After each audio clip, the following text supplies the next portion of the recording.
Welcome everyone to our Tuesday Treasure program for April 28th. My name is Nicole Carpenter. I'm the Director of Programs and Education here at the Westport Museum for History and Culture. Thank you so much for joining me. So tonight we are going to discuss a World War II topic. We are actually going to discuss the Westport Air Raid Wardens and some other civilian wartime efforts that were happening. So first, I thought I would start with a little bit of background. Also, if you have any questions or comments, please put them in the bar below or to the side, wherever it shows up for you, and I will do my best to answer them at the end of this program. So, I thought I would give some background on the time period that we're talking about. So, before we actually jump into the U.S. in World War II, I thought I would discuss the U.S. while they were still neutral. The European theater was something that the United States had been watching very, very closely for some time. Of course, a lot of trade partners were involved in World War II before the U.S. actually became involved. There were about 200,000 men in the U.S. Army, or in the military, before 1941. It was a very small standing force, but it would grow, as we will hear about. One thing that did start fairly early on was in 1939, and that's the Lend-Lease Program. Franklin Delano Roosevelt, the president of the time, began this program of actually loaning materials and supplies to France and Great Britain in hope that it would jumpstart the American economy, which was still struggling with post-Depression aftermath. He also wanted to support these allies. Again, they were trade partners, and something that FDR suspected would happen was the entry of the U.S. into World War II. In January of 1940, there were only about 12% of Americans that were in favor of joining the European theater or the war overall. By May and June of 1940, the battle began in France, and actually the fall of France concluded at the end of June. And by April of 1941, the percentage of Americans in favor of World War II had jumped up significantly to 68% of Americans. Now, the first Westport connection that we're going to touch on, and I promise we will get to viewing some objects in just a moment. I just wanted to give some background on Westport at the time as well. So Westport was, again, in this demographic of the country. Again, not a very, very high support of entering the war, but there was a lot of support for preparing and making sure that if anything should happen, they would be ready, at least on a local level. In 1940, the Westport Defense Committee was operating. Again, I am not sure exactly when they were founded, but we do know that Lewis L. Merritt was the chairman of this defense committee. And he began recruiting young men and other men to do basic training, not basic training as we know today, but doing drills and other exercises just to become acquainted with how to defend the town. It was actually front page news in February of 1941 when Merritt asked for some funding from the town, and he received a little bit of pushback. Not so much that they didn't want to support it, but they were very hesitant to spend money in the face of this kind of struggling economy. Merritt requested these funds to actually put his men into uniform and actually for drill equipment, such as drill rifles and things of that sort. This all changed at the end of 1941. I'm sure that everyone here can think of the event that happened at the end of that year to change public opinion. On December 7th, the Japanese, in a surprise attack at 8 a.m., bombed Pearl Harbor. In less than 2 hours, over 2,400 soldiers had been killed, and there were over 1,000 more who were wounded, and that included civilians. All of this was done without a declaration of war on the part of the Empire of Japan. And of course, the day after, on December 8th, is when the famous speech, December 7th, a day that will go down in infamy, was delivered by FDR in front of Congress, when he actually asked them to sign the declaration of war on Japan, which they do. 3 days later, Germany and Italy, the Axis, the Axis allies of Japan, declare war on the United States. A few days after this, a Gallup poll was done for the American public, and the approval of the war declaration was at 97%, a huge jump from just months before when it had been at 68%. At this point, we're going to jump into some of the objects that are related to Westport. Now, do excuse me, I am going to rotate our view so that you can see the objects up close. So give me 1 second. We're actually going to come up a bit, and I'm going to rotate you so you can take a look at our first object. Now, you should be able to see our very first object, which is a map. Now, this map is of the Air Raid Warden Service Map. I do hope that you can see. I'm going to adjust my view here so that you can have the best possible view that you can. Excellent. Fabulous. So, the Air Raid Wardens, one of the very first things that they do, I'm actually going to show you one other piece before we look at this beautiful map, is this pamphlet. Now, this pamphlet was issued for the very first time on December 10th of 1941. Now, remember, Pearl Harbor had just happened on the 7th, so this is a very, very quick turnaround on the part of Westport. It's really remarkable. This pamphlet was delivered to the neighborhood of, posted in the section called Number 1, which if you look on our map, you can see just over here next to Sylvan Road. And this pamphlet outlines what residents should be doing when they hear the air raid alarm. I do hope you can see that. I will push this up just a tad. Some of the recommendations that they say is to go home quickly, remain there until the alarm has actually sounded off, to shut off all of the lights, shut off any gas, and to avoid any kind of hazards if something should happen.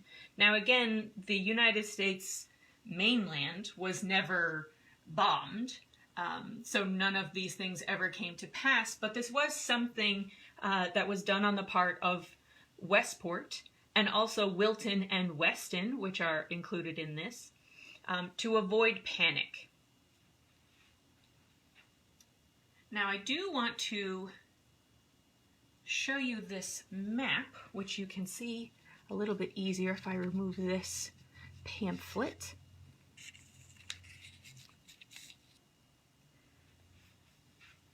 Now the map outlines 40 sections in Westport, Wilton, and Norwalk.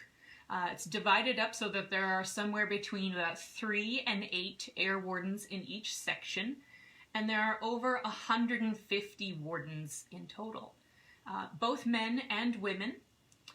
If any of you were with us a couple of weeks ago when we looked at the Westport Owls, Mr. Willard Williams is an air raid warden during World War II. I believe he is in section 16 on the south side, which would be down here. I believe that was his section. Now, in Westport, there were also aircraft spotting posts. There were 2 of them. They were trained to spot any enemy planes that might come into view that might be a danger to the coastline. And one of them was on, one was on the Campo Yacht Basin, and the other was at the top of Ledgemore Road between Whitney and Roseville Roads. Now again, this was just in case something happened. This was all for being prepared.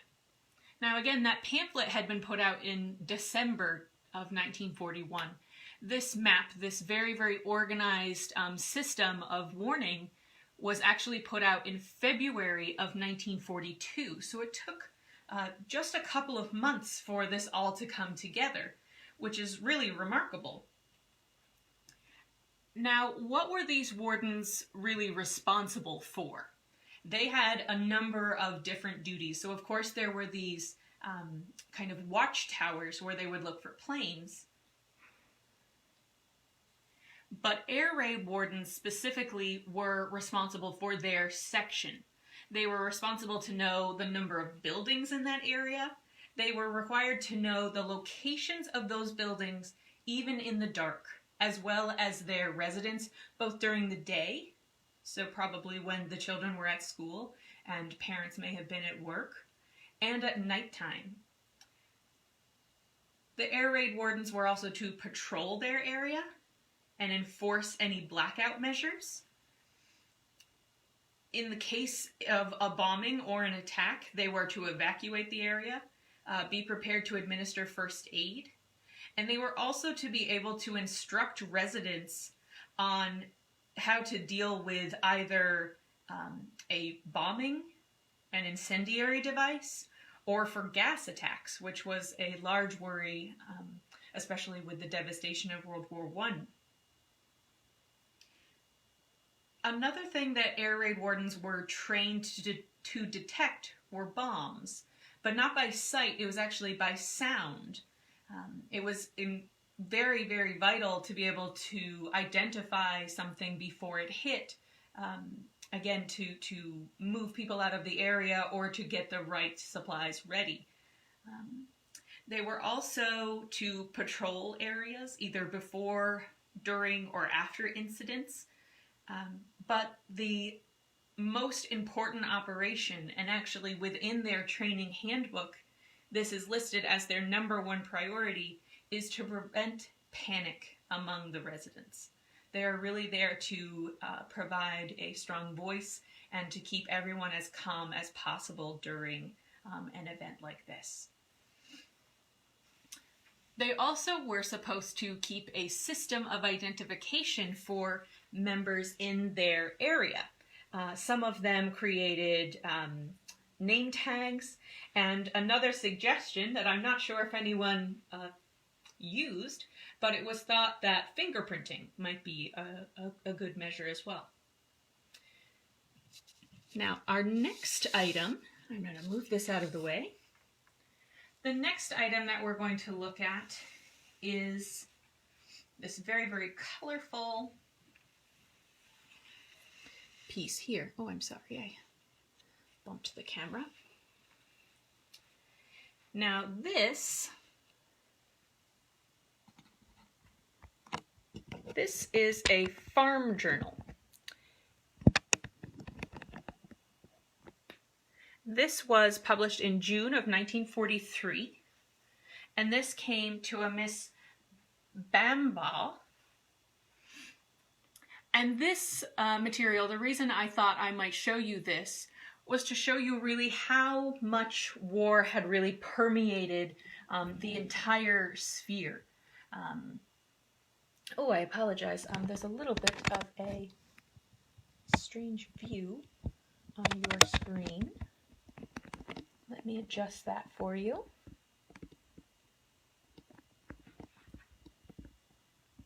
Let me see if that's a little better. Now, on the first page that I'm going to show you, it's just the inside cover. And even here, we can see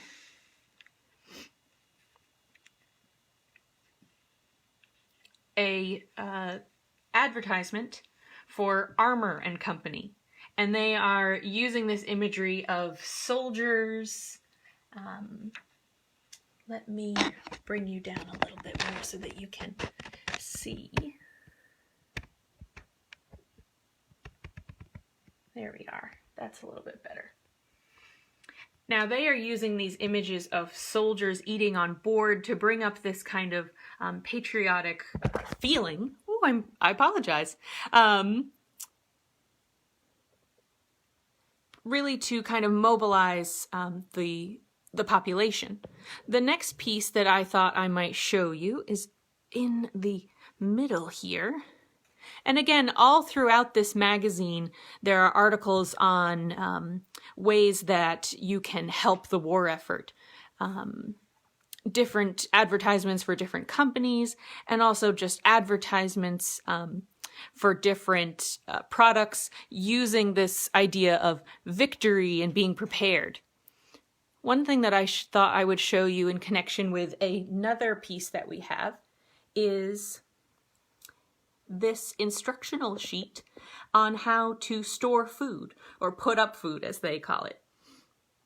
Now this shows you different techniques on how to can, dry, brine, store different foods that were commonly grown at home. Now the other piece that I thought I would show you tonight is this piece here. And I will bring you a bit closer so that you can see this, because this is a small piece. Now this is a Connecticut War Garden member card, and this is for a Sophia Brownbaugh. This is the same family that subscribed to the Farm Journal. Now this, we are unsure whether this is actually from World War I or World War II, as War Garden itself is coined in 1917. But it became known as a victory garden. I'm sure that we are all very familiar with that term. It became known as that. It was much easier. Again, victory was a very, very common phrase used for both World War I and World War II. And it was just easier, rolled off the tongue. As victory gardens became more popular, there was actually a commission created for these gardens. Give me 1 second. I'm going to bring you a bit closer so you can see. Make sure it's nice and clear. Now, the War Gardens were the brainchild of Charles Lothrop Pack, and he created the National War Garden Commission just after the just before the entry of the U.S. into World War I. And again, it morphed into what we know as the Victory Garden. Now, in 1942, there were roughly 15 million families that had planted Victory Gardens. And by 1944, there were an estimated 20 million gardens. An amazing amount. These gardens roughly produced 8 million tons of food, and that is roughly 40% of the total vegetables that were consumed by the U.S. that year, which is just amazing. It's even said that Eleanor Roosevelt planted a victory garden in the White House gardens. Now, one thing I am going to do is I'm going to switch our view back so that you can see me. I'm going to give you some final stats for Westport during the war. Let me shift you back over here. Take a seat.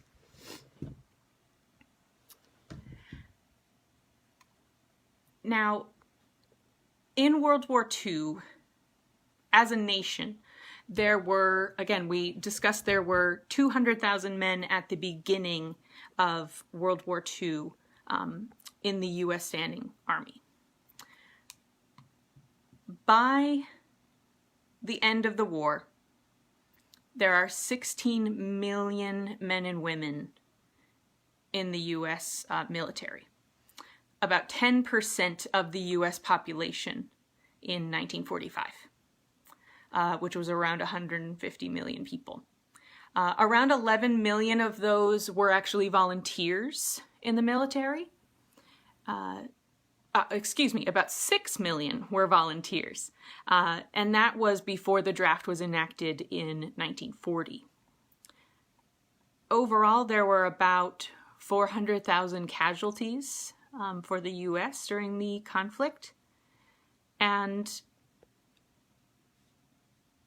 43 of those casualties were from Westport, one of them actually being a woman.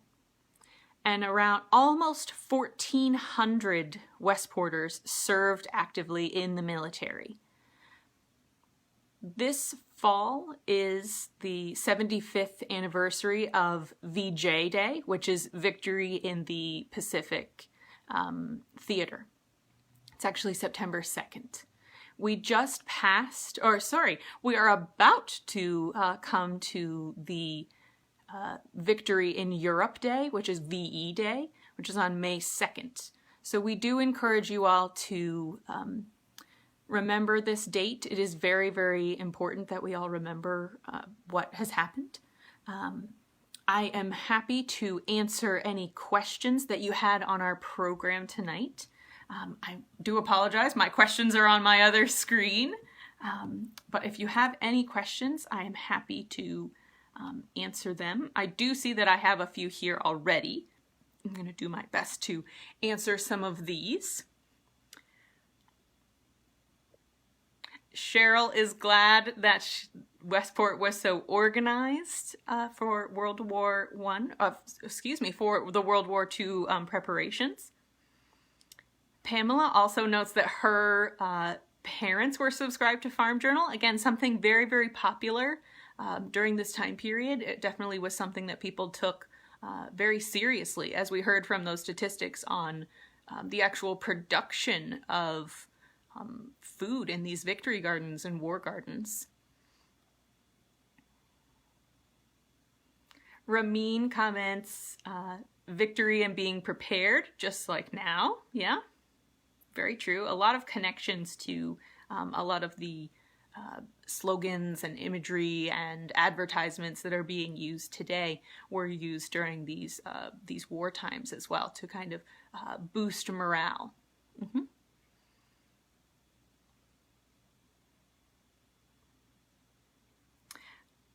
Ramin also made the connection between Michelle Obama's garden that she had during President Obama's tenure to Eleanor Roosevelt, those two first ladies who had those fantastic gardens and trying to support doing some things at home.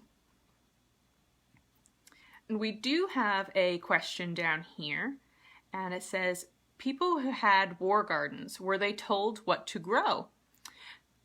That's a great question. There were not specific things that you had to grow. There were instruction pamphlets that were actually sent to people who joined the National War Gardens Commission. That membership card would have come with a pamphlet on instructions of what to grow, when to sow it, when to harvest. And then again, we also saw those articles on then what to do with that food after you had grown it. So they did try to give some instruction, not in a strict way that you had to follow, but in a way that they recommended, and it would probably make it easy for people to grow some of their own food. Ramin asks, were there classes by the Connecticut garden committees to teach people how to grow, or was it assumed that they knew how? One thing that unfortunately had forced people into knowing how to grow their own food was the Great Depression. There were a lot of people who had started their own gardens, but by no means did I would say the majority of the population know how to grow their own food. So again, when you joined one of these committees or were a member, they would give you these instructions on how to grow certain vegetables and certain things. Not everything, but some of the staples. If you have any other questions, I'm happy to answer them. It was really interesting to take a look at that air raid wardens map. It includes all of the names of the air raid wardens, at least in 1942, which I found really, really interesting. I would love to do more research into each and every one of them and see how they ran their sections. Again, seeing if anyone used the fingerprint method as an identification method. It would be really interesting. Well, if you have any more questions, please comment below on our video. I or one of my other staff members will get back to you with an answer. If not, please join me next week where we are focusing on what we call historical or hoax, where we're looking at costumes and textiles and how to identify what is a true period museum piece and what is a reproduction. So we're going to take a look at those. That's going to require some quizzing and some close looks, so I will try to give you some details on that video as well. I also encourage you to join me this Sunday when I am doing a live tour of the Kings Highway Colonial Cemetery. It's at the corner of Kings Highway and Wilton Road, really, really inaccessible, and we would be happy to have you join us for a little walk through that cemetery with some of the impactful families and fascinating stones that are there. So I do hope that you'll join me next week or on Sunday. If not, thank you so much for joining me tonight and have a great evening. Thank you so much.